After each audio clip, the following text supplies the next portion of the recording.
शाल्व की पूरी सेना तितर-बितर हो गई। अंत में देवव्रत ने शाल्व के राजकुमार को बंदी बना लिया और उसे लेकर हस्तिनापुर लौट आए। दरबार में राजा के मंत्रियों ने कहा, महाराज, ये शत्रु है, इसे मृत्यु दंड दिया जाए। देवव्रत ने राजा की आज्ञा लेकर कहा, महाराज, शत्रु को प्राण दंड देने से शत्रुता खत्म नहीं होती, बल्कि हर मृत्यु के साथ वो और बढ़ती जाती है। अगर हमें शांति और सुख स्थापित करना है तो क्षमा का रास्ता अपनाना होगा। इससे ही सबको समान अधिकार और सुरक्षा मिल सकेगी। और फिर बोले, मेरा निवेदन है कि शाल्व कुमार को सिर्फ क्षमा ही नहीं बल्कि सम्मानपूर्वक मुक्त भी कर दिया जाए। देवव्रत की बात सुनकर दरबार में सन्नाटा छा गया। राजा, मंत्री और प्रजा सभी प्रभावित हुए और फिर जयकारों की गूंज उठी। देवव्रत की बुद्धिमानी और शौर्य देखकर राजा शांतनु ने उन्हें हस्तिनापुर का युवराज घोषित कर दिया। समय यूं ही बीतता गया। अब राजा शांतनु के जीवन में फिर से शांति लौट आई थी। गंगा की यादें भी धीरे धीरे समय के बहाव में धुंधली होने लगी थी। देवव्रत अब जवान हो चुके थे। एक दिन राजा शांतनु और देवव्रत दोनों शिकार के लिए वन में निकले। कुछ दूर जाने के बाद शिकार के दौरान दोनों के रथ अलग अलग दिशाओं में चले गए। राजा शांतनु का रथ नदी के किनारे पहुंच गया। वहां अचानक उन्हें हवा में एक मधुर और मनमोहक सुगंध महसूस हुई। उन्होंने चारों ओर नजर दौड़ाई तो देखा एक सुंदर स्त्री नाव पर बैठी थी। उसकी सादगी और रूप देखकर राजा शांतनु का मन विचलित हो उठा। वे आगे बढ़े और नम्रता से बोले, देवी, आप कौन हैं? उस स्त्री ने मुस्कुराते हुए उत्तर दिया, मेरा नाम सत्यवती है। मैं मत्स्य राज की पुत्री हूं। नाव चलाकर यात्रियों को एक तट से दूसरे तट तक पहुंचाने का कार्य करती हूं। राजा शांतनु उसके सौंदर्य और विनम्रता से गहराई से प्रभावित हुए। वो राजमहल लौट तो आए, पर उनका मन वहीं नदी किनारे की उस सुगंध और सत्यवती की यादों में अकता रह गया। अगले ही दिन राजा शांतनु ने मत्स्यराज के पास जाकर सत्यवती से विवाह का प्रस्ताव रखा। मत्स्यराज उन्हें देखकर मुस्कुराए और बोले, महाराज, मैं जानता था कि आप सत्यवती से मिलने आएंगे। उसकी कुंडली में राजयोग लिखा है, इसलिए मैं खुद ही आपका इंतजार कर रहा था, क्योंकि इस समय आपके सिवा इस धरा पर कोई और चक्रवर्ती राजा नहीं है। पर इस विवाह के लिए मेरी भी एक शर्त है। राजा शांतनु ने कहा, शर्त? कैसी शर्त? मत्स्यराज बोले, मैं चाहता हूं कि सत्यवती की होने वाली संतान राज्य करे। शांतनु ने तुरंत उत्तर दिया, ये अधिकार मैंने देवव्रत को दे दिया है। वो अब हस्तिनापुर का युवराज है। मत्स्यराज मुस्कुराए और बोले, महाराज, मुझे ये बात पता है, इसीलिए मैंने ये शर्त रखी है। शांतनु गंभीर हो गए और बोले, जो राजा अपने वचन का पालन न कर सके वो राजा ही क्या। मैं अपने स्वार्थ के लिए किसी का अधिकार छीनकर किसी और को नहीं दे सकता। आप सत्यवती के लिए किसी और राजा की प्रतीक्षा करें। ये कहकर शांतनु वहां से क्रोध में चले गए। उन्होंने दाशराज को अपना फैसला सुनाया और लौट आए। पर सत्यवती के प्रति जो प्रेम उनके हृदय में जगा था, उसने उन्हें भीतर से बदल दिया था। अब न उन्हें राजकार्य में आनंद आता, न शिकार में। सब कुछ फीका सा लगने लगा। सुबह सुबह वे उसी घाट पर आ बैठते, दूर से सत्यवती को देखते और शाम को चुपचाप लौट आते। उनकी आंखों में पहले वाली चमक नहीं रही। बस सत्यवती के प्रेम के बाणों से घायल एक उदास जीवन रह गया था। देवव्रत ये सब देखकर परेशान हो उठे। उन्हें समझ नहीं आ रहा था कि पिता महाराज को क्या हुआ।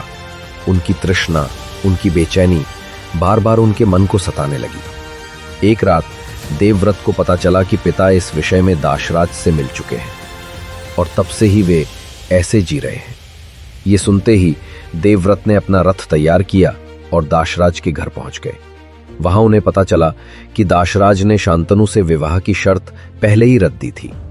सत्यवती की संतान ही राज्य करेगी।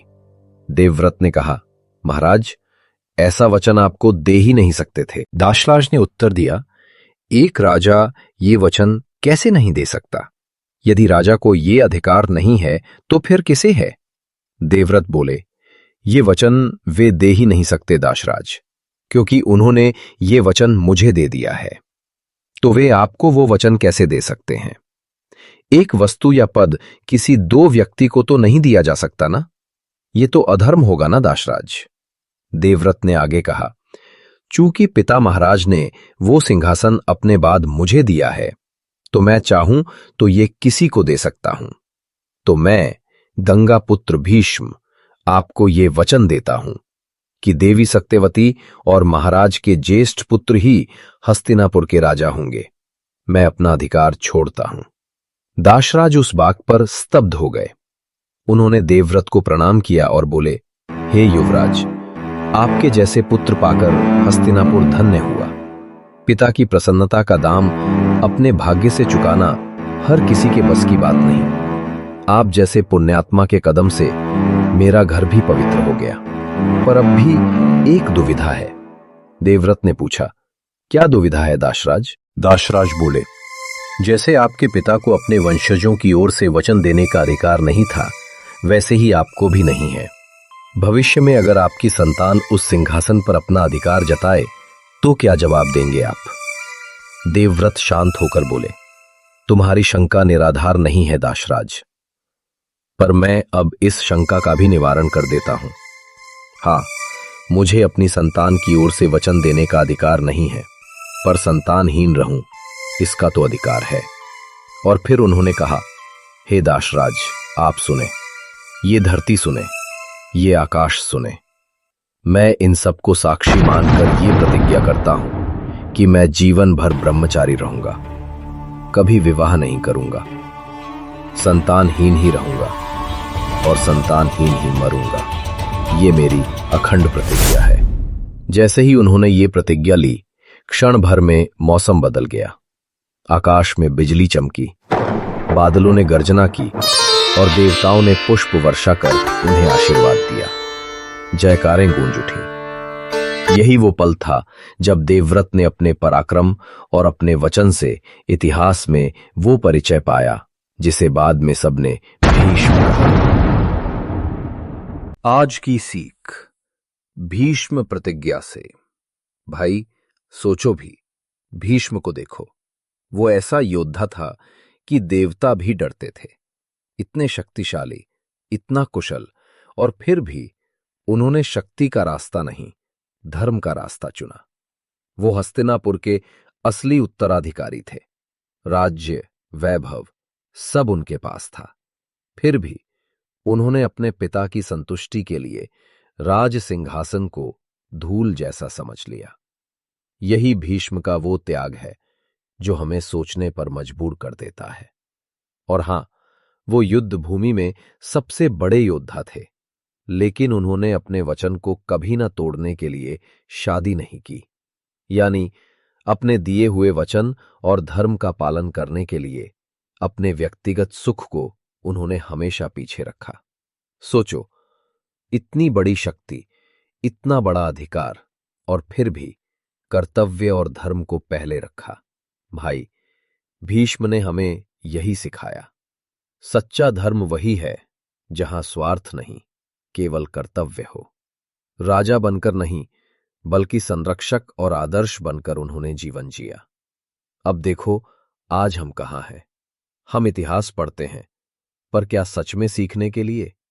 नहीं भाई, आज हम सिर्फ इसलिए पढ़ रहे हैं कि नौकरी मिल जाए, इतना ही। और इससे आगे कुछ सोच ही नहीं पाते।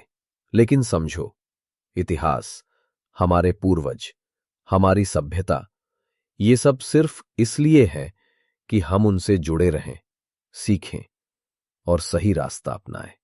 धन तो चाहिए, पर धर्म के बिना धन भाई, वो हमें सुकून नहीं देगा, सिर्फ अंधकार में धकेल देगा। तो आज की सीख यही है, धन और धर्म का संतुलन ही सच्चा सुख है।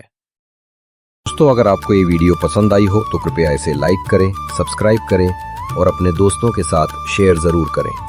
आपका छोटा सा समर्थन ही मेरी सबसे बड़ी ताकत है, जिससे मैं इस महाकाव्य कथा को अंतिम अध्याय तक पहुंचा सकूं। धन्यवाद।